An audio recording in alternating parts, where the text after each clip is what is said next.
Let us start with ऐसे 250। क्या नाम है? Consideration of laws and regulation in audit of financial statement. ठीक है, अभी दो क्वेश्चन है इसमें, तो अपन पहले कौन सा करेंगे जो कम इम्पोर्टेंट है। ठीक है, ठीक, मतलब चलो मैनेजमेंट रिस्पॉन्सिबिलिटी क्या है भाई लॉ और रेगुलेशन के लिए?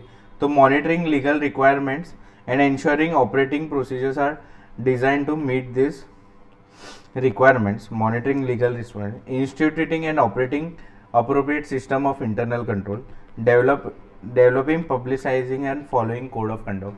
एक code of conduct डाल दे भाई। ensuring employees are properly trained, monitoring compliance with code of conduct, code of conduct डाल रहा है उसको monitor कर रहा है, engaging legal advisor और maintaining register of significant law and regulation. ठीक है, तो लॉ और रेगुलेशन के लिए मैनेजमेंट का क्या क्या रिस्पॉन्सिबिलिटी है? देखो कोड तो है, हर एक में कोड याद आना नहीं आना, लॉजिकली भी ट्राई करो। पहले क्या करेगा? मॉनिटर करेगा लीगल रिक्वायरमेंट, फिर एक कोड ऑफ कंडक्ट बनाएगा और उसको मॉनिटर भी करेगा। ठीक है, तो develop publicising code of conduct, फिर ensure employees are properly train. ठीक है, फिर engage legal adviser to assist in monitoring legal. ठीक है, और लास्ट में maintaining registration of significant law and regulation. ठीक है, तो क्या क्या है? मॉनिटरिंग लीगल रिक्वायरमेंट्स, फिर ensuring employees are proper train. ठीक है, फिर डेवलप करना कोड ऑफ कंडक्ट, मॉनिटर करना कोड ऑफ कंडक्ट। ठीक है, फिर एंगेज लीगल एडवाइजर और लास्ट में क्या है? Maintaining register of significant laws and regulation. अभी ये एकदम इम्पोर्टेंट है, एलडीआर, बवाल एलडीआर, ईटीसी स्पेशल मार्क कर लो इसको। ठीक है, क्या indicators considered bye auditor in respect of consideration of law.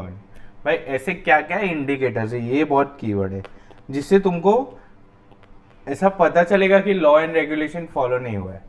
Law and regulation follow नहीं हुए, उसका इंडिकेटर्स क्या क्या है? तो पहला क्या, तुम पे घड़ी घड़ी इन्वेस्टिगेशन हो रहा है, कोई रेगुलेटरी बॉडी जैसे इनकम टैक्स का सर्च पड़ गया तुम्हारे इधर, तुम घड़ी घड़ी फाइन और पेनल्टी भर रहे हो भाई, तो मतलब लॉ कंप्लाई कर रहे हो नहीं। Payment for unspecified service to consultants, excessive sales commission दे रहे हो, purchasing at a price significantly high above और बिलो, या तो एकदम ज़्यादा या एकदम कम, अनयूजुअल पेमेंट इन कैश कर रहे हो। ठीक है, मतलब ब्राइब वगैरह, unusual payments toward legal and retainership, payment without proper exchange control, existence of information system which fail to provide adequate audit trail, unauthorized or improperly record transaction, और last point क्या है? Adverse media comment. देखो last point हमेशा match होना चाहिए, तो last में क्या आएगा? Adverse media comment. बोलो तो क्या आएगा? Adverse media comment. अभी देखो क्या, पहला तो क्या है? इंडिकेटर्स। तो अभी ध्यान रखना, कैसे याद रखोगे? तो एक तो इन्वेस्टिगेशन बाय रेगुलेटरी बॉडीज और पेमेंट ऑफ पेनल्टीज और फाइन्स, ये तो ऐसे ही याद रख।